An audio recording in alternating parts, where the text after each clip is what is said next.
Welcome to Echo Ekoji. I'm Andrea Chapman here with my co-host Joe Gochi. We're excited to bring you another inspiring episode in our second season, spotlighting the voices of the Ekoji community and diving into Jodo Shinshu Buddhism. Ekoji Buddhist Temple in Fairfax Station, Virginia is your hub for spiritual engagement, both in person and online. Join our Sunday services at 11 a.m. Eastern, 8 a.m. Pacific, and don't miss our Dharma Breeze sessions with Reverend Kurt Wright on Wednesdays at 7 p.m. Eastern or 4 p.m. Pacific on Zoom. Check out our seminars, discussions, meditation classes, and Obon Summer Festival held annually during the month of July. Visit ekoji.org for more information. Joe, what makes Ekoji so special? Thanks, Andrea. Ekoji is part of Buddhist Churches of America, a network of 60 Jodo Shinshu temples across the United States. We cherish the teachings of Amida Buddha and the three Pure Land Sutras as shared by Shinran Shonin, a 13th century Japanese Pure Land Buddhist. We express our gratitude and take refuge in Amida Buddha through the Nembutsu. Namo Amida Butsu. Our mission is to spread Amida Buddha's wisdom and compassion, leading us to spiritual fulfillment, self-reflection, and a life of gratitude. Andrea, it's time to introduce our next guest. Today, we are thrilled to welcome Emily Ihara, an Ekoji Sangha member. Welcome, Emily. Can you share a bit about your background and what initially brought you to the Washington, D.C. area? Thank you so much for having me. So I grew up in Los Angeles, California, and I went to school at Berkeley, and then I got a master's of social work from UCLA. And after several years of being a social worker in LA, I decided to pursue a PhD. And with the gentle nudges from several mentors, I moved out of my comfort zone and went all the way across the country to study social policy at Brandeis University. And that's just outside of Boston. So I ended up here in Washington, D.C. For a summer fellowship at a government agency. It was the summer of 2001. And I basically loved DC, right? So I had already finished my coursework. There wasn't much stopping me from moving here and working on my dissertation from a distance, which is what I did. And luckily I finished that. I fell in love with DC and I'm still here 23 years later. Wow. Welcome, Emily. I've really been looking forward to this interview, and Andrea and I both love Taiko, so you're going to see kind of a theme running through the questions today.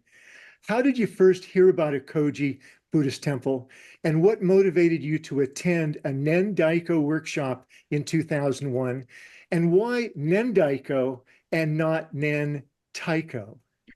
So I went to the workshop and lo and behold, they asked me to audition for the group, which was not on my radar, but I did it anyway. And then they invited me to join the apprentice program. So I had only come to give Taiko a try. I had no intention of doing it for life.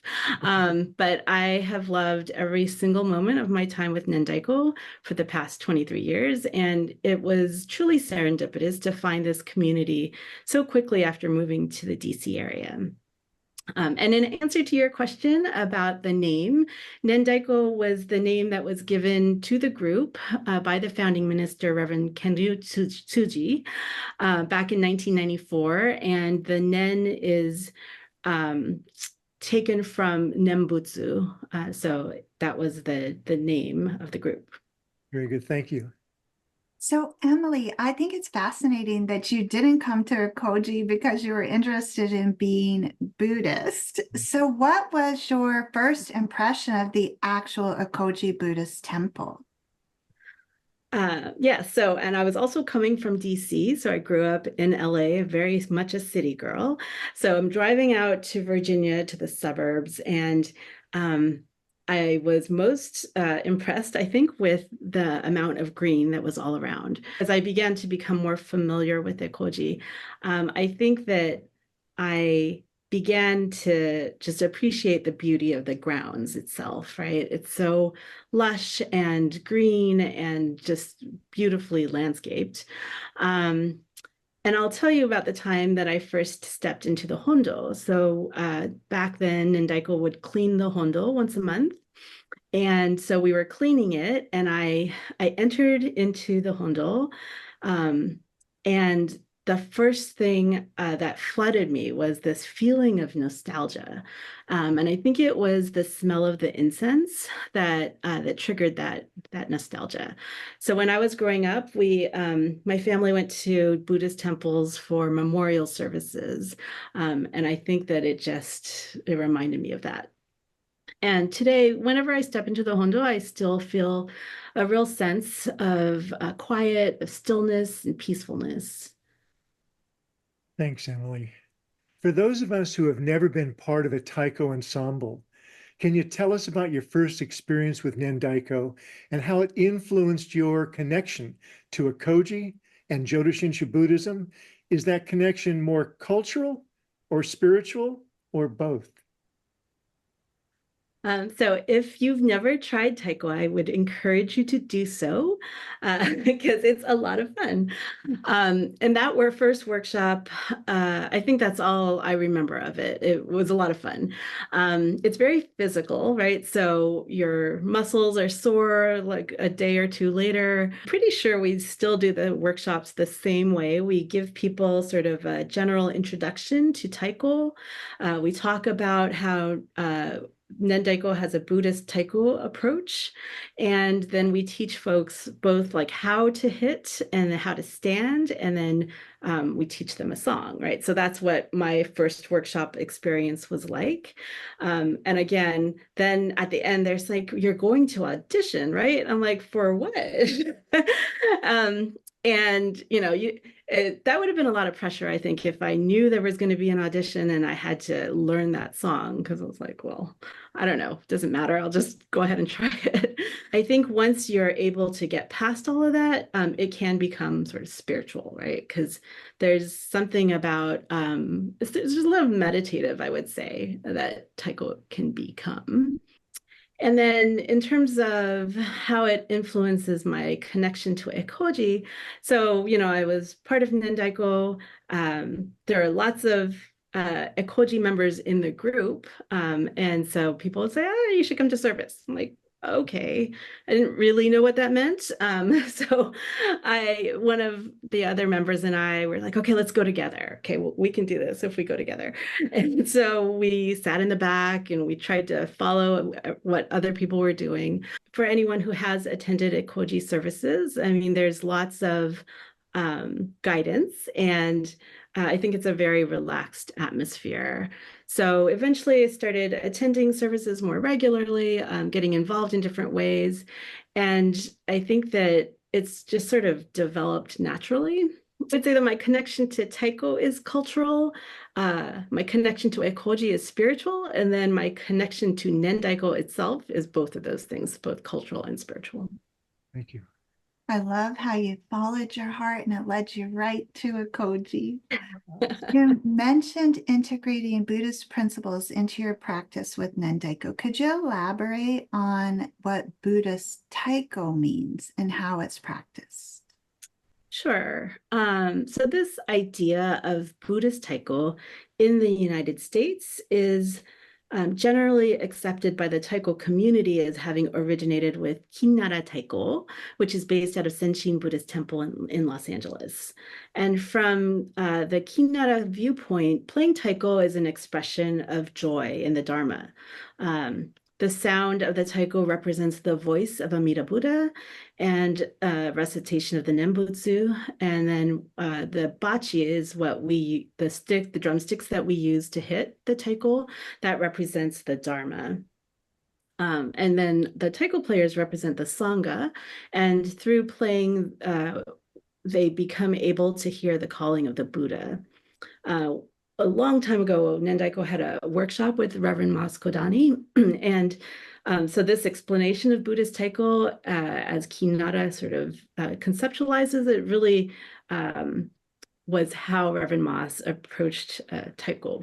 It was a fun workshop. It was very unstructured. And in Nen Daiko, we practice, as many taiko groups do, what we call kumi daiko. It's taiko ensemble playing. So we focus more on the application of Buddhist teachings. So we encourage everyone to basically, we say, leave your ego at the door when you come to practice. This idea helps to foster a beginner's mind, to focus on being part of something larger rather than just sort of an individual activity. And, we often talk about this analogy of the ocean and the wave to describe how the effect of what our egos are.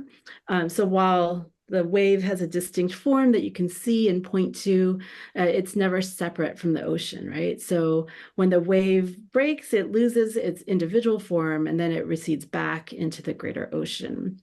So what we try to impart, I guess, that we really want everyone to let go of their egos and focus less on what we are doing individually, although everybody brings something individually to a song or to the group. But if we focus too much on that, it really prevents us from realizing and appreciating the greater oneness that everything represents and the group represents. The ideas of oneness, interdependence, and gratitude are really critical in Nen Daiko. We begin and end each practice with meditation, and then we bow to each other to express our appreciation for one another. At the start of our performances, we bow to our bachi, our taiko, and our audience, and that allows us to express our gratitude for all the causes and conditions that allow us to be in that moment of time together, and playing taiko together. Emily, thank you very much for that explanation. I'm very grateful. I live south of Seattle, so my wife Margaret and I will be attending Bonadori celebrations, festivals in Seattle, Auburn at White River Temple, and Tacoma, and I will not listen to the taiko in the same way ever again. Thank you.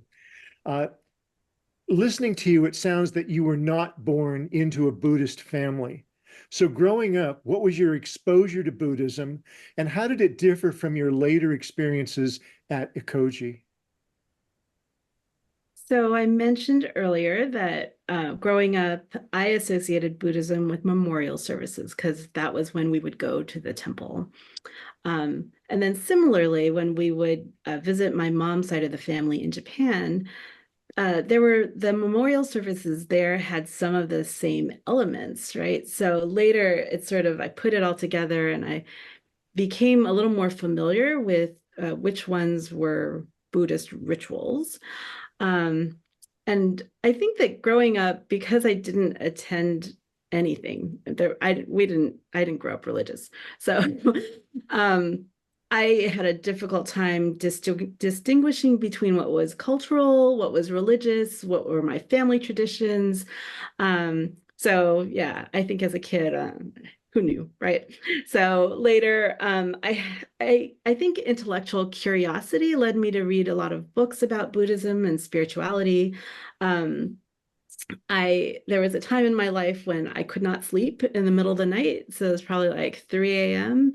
And I lived in LA. There was a Santa Monica public radio station that would play like programming that was focused, I think, a lot on spirituality. So I spent many late nights or early mornings listening to Thich Nhat Hanh. I absorbed it somehow, probably because I was half asleep.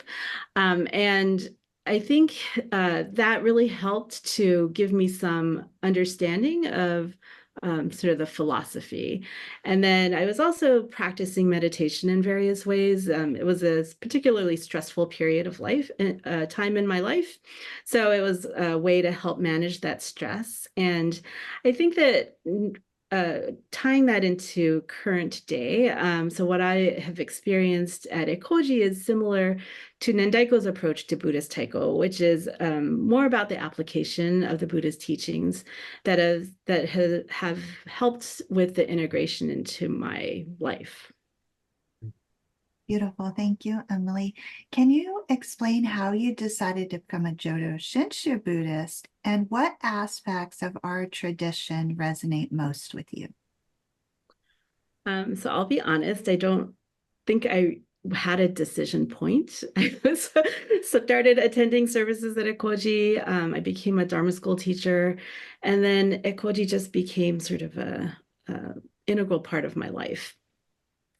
Back in the days when Ekoji didn't have a resident minister, we would have these lay Dharma messages, so given by Sangha members. And those messages were so interesting, so applicable, so relatable. And I always came away with some nugget to contemplate. One of the things that I love the most about Ekoji is that sentiment to come as you are, to feel like you belong in a place, because no matter what happens, no matter what you're wearing, or, that you didn't get any sleep last night or whatever, right? Like that you are welcome in this place. So true. Yeah, thank you very much.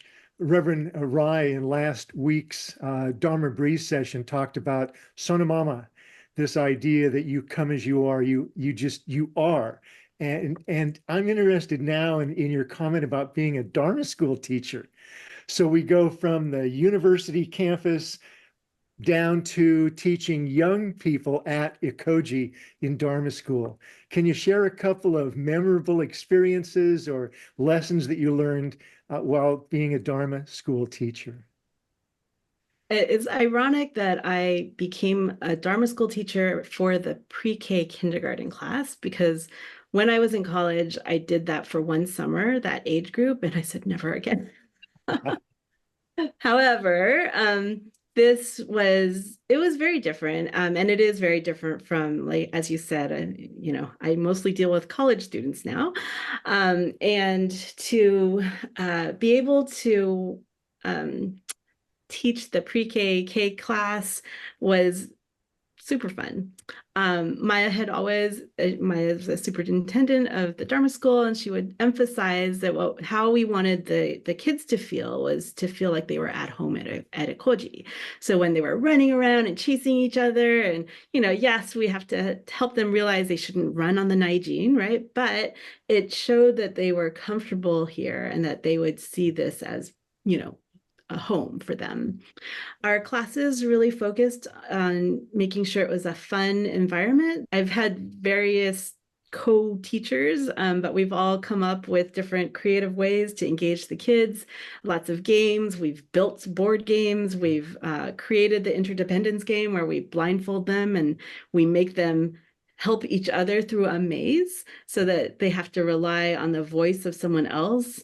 That's when you learn that kids don't know the difference between right and left, or they weren't huge obstacles there, so we would save them from hurting themselves too much. But I think that, like, doing all these different ways to teach some of the concepts was also a great way for me to learn about it, to really conceptualize these ideas of interdependence or dana or gratitude, right? Or learning about the three treasures and helping them, identify what the three treasures are. Those were really fun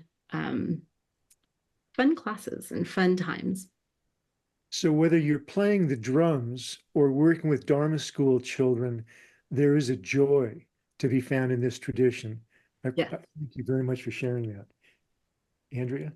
I often say that I wish I could go to the Ekoji Dharma school. It's so well done. So thank you for being a Dharma school teacher way back when. So how do the principles of Jodo Shinshu Buddhism influence your personal life, Emily? It's a great question. I think these principles are really relevant in everyday situations, right? Things like mindfulness or interdependence, gratitude, impermanence. These are really, really helpful concepts, especially when I'm dealing with a challenging situation. They help me to stay present, help me to remember to appreciate all the causes and conditions that have brought us to whatever moment we're in. Practice self-awareness. And sometimes when things are really hard, the idea of impermanence is very reassuring, right? Like things are going to change. They won't stay the same. And many of these ideas, actually, these concepts really align well with my profession of social work, because it helps me to stay grounded and stay focused. Other concept I think that is influential is this idea of attachment as a primary source of human suffering. It really helps me to understand my own and others' actions and reactions better. Emily, you've been affiliated now with Ekoji for 2 decades. There are many fine heritage Buddhists and many fine people that just found the tradition. In your view, does it make a difference whether people know you're a Buddhist? And do you think it makes any difference whether a person is born into a Buddhist family or embraces Buddhism later in life? So, yeah, I do think it makes a difference. I think some of it is about exposure for others who don't even know that there are Buddhists who are traveling their circles, right? So I think that despite efforts of inclusivity within our society, we're still very rooted in Judeo-Christian influences. And there's a lot of disharmony, I would say, when talking about different religions. I think what you're not supposed to talk about in polite company is religion and politics, right? To me, like, if it's part of who you are and you talk about it in that way, then it's less threatening. It's sort of like, oh, I was listening to this Dharma talk and we were talking about X, Y, or Z. It becomes more natural, I guess. I'll just use Obon as an example, right? So we tend to tell people there's this summer festival that happens on the second Saturday of July every year. You should come to it. It's a lot of fun. There's great food. You can learn to do the Japanese folk dancing. You can watch Nen Daiko play. And all of those things are definitely festival-y, right? And so they're fun and it draws people. And I think it's good. I love the fact that we have pieces of the religion woven into the festival so that people can get some exposure, that they can learn a little something about Jodo Shinshu Buddhism, and hopefully they'd even come the next day. I mean, I love the Obon service. Yeah, there's something really special about that service. And you don't have to be Buddhist. No, you don't have to be Buddhist, right? Like, to honor and celebrate your ancestors. Exactly. And I'm if anyone's watching this who has never been to Ekoji and wants to come to a service, again, people are very, very accommodating. They'll explain things to you. They'll walk through with you. So it's like the least intimidating place that you can find.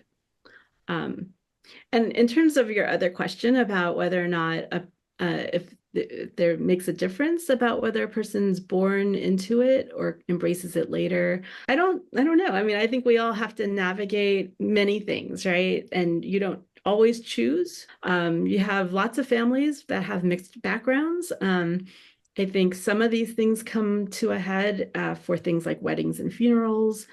But I personally think that Buddhism really can easily coexist with other religions and traditions. And I think the advantages of being born into a Buddhist family is that you don't have to explain yourself, right? You don't have to explain the practices. Very good. Thank you so much, Emily. You mentioned that you use mindfulness as a stress management strategy. Can you elaborate more on how Buddhism helps you manage stress? So I think going back to the question about the principles of Jodo Shinshu Buddhism, all of those principles also help with stress management, right? So if we think about the practice of mindfulness or letting go of attachments, of staying in the present moment, things like that really are, I mean, there's research that shows that they're associated with lowered stress levels or managing emotions. And all of these things, I think, are techniques that that are taught anyway. They may not be taught as a Buddhist principle, right? But they are stress management techniques. And so I think one of the advantages of Ekoji is, again, the location that I talked about earlier. You can just walk around that garden and I'm sure your blood pressure just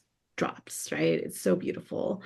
Or for me, like walking into the Hondo, it's like a separate place, right? And all the outside stuff stays out there. So One of your recent publications addresses the importance of creative arts interventions, especially as they relate to personal growth in older adults. How does your involvement with Nen Daiko reflect or contribute to this research? In the present moment, one of my areas of research focuses on non-pharmacological creative arts interventions with older people, especially people who are living with Alzheimer's disease and related disorders. And we had started some of this work many years ago, I think about 10 years ago, with a program called Music and Memory, and really focused that on creating playlists of songs for people, songs that they had loved in their like early 20s or so, late teens, early 20s. If I asked you to think of a song from that time period and then played it for you, you would have an immediate reaction, and hopefully you'd have a positive association to a memory from that time.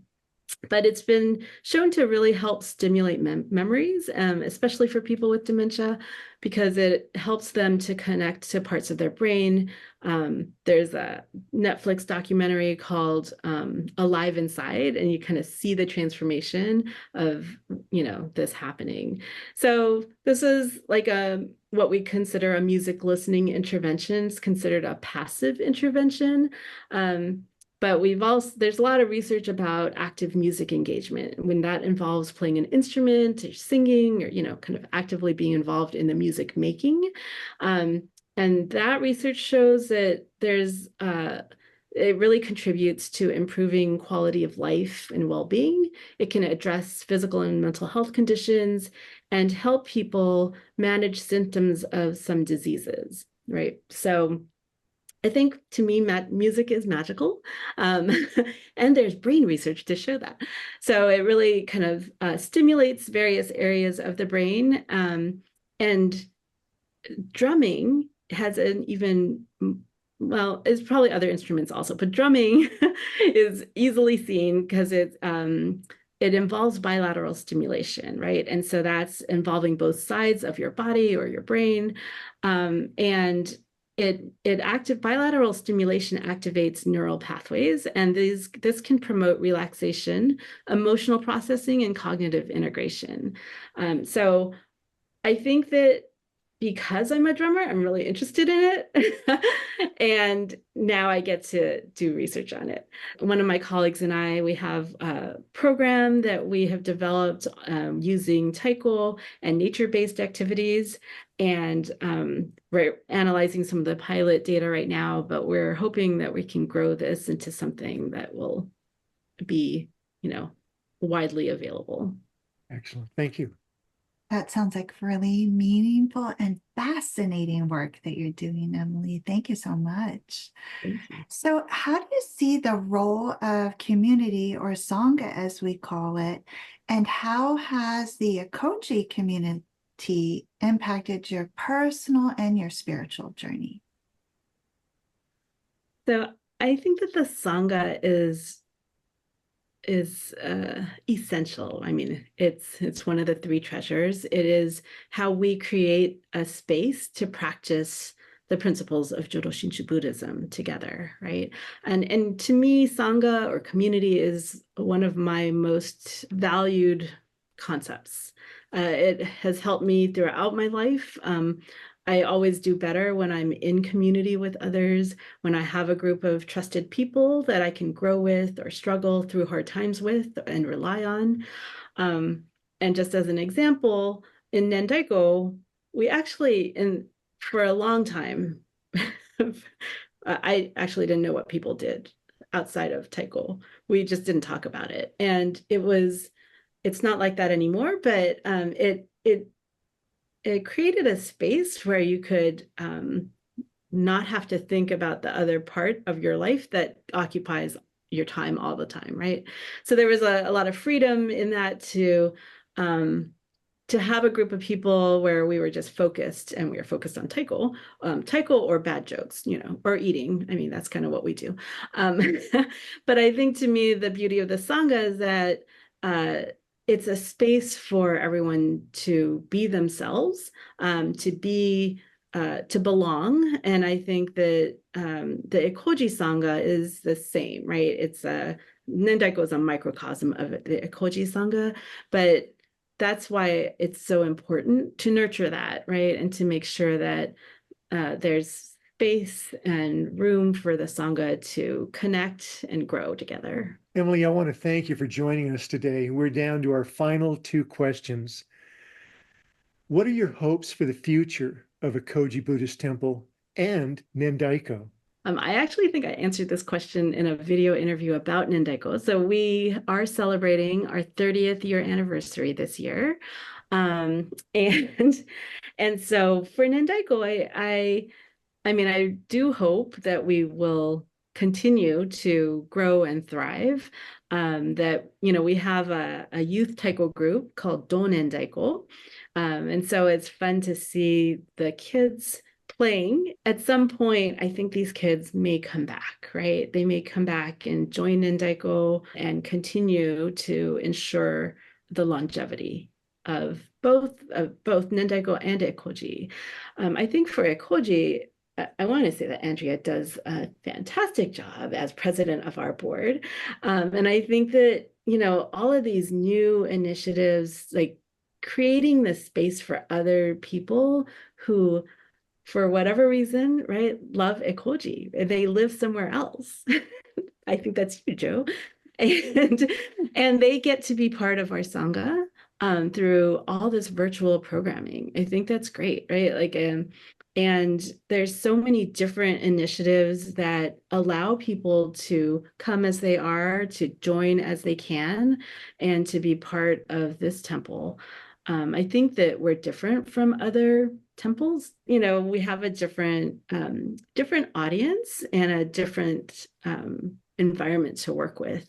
And there aren't any others in our area. If you just think about Obon, right? Like, we have our Obon, we have Seabrook's Obon, and I don't think New York is able to have their Obon anymore. So, some people might travel really far to come to our Obon because there's not that many on the East Coast. And I think that we can continue to grow or just expanding our footprint and our reach, which is already happening. Yes, I totally agree, Emily. And the internet and our virtual Sangha is one way that we can do that. Yeah, so thank you for your kind words. We always end our interviews with the following question. What does Ekoji mean to you? This is actually a hard question to answer, but I'm going to say it very simply that Ekoji to me is the epitome of the 3 treasures. It's where I can reflect on the Buddha, where I can learn the Dharma, and where I can get support the Sangha. So that's what Ekoji means to me.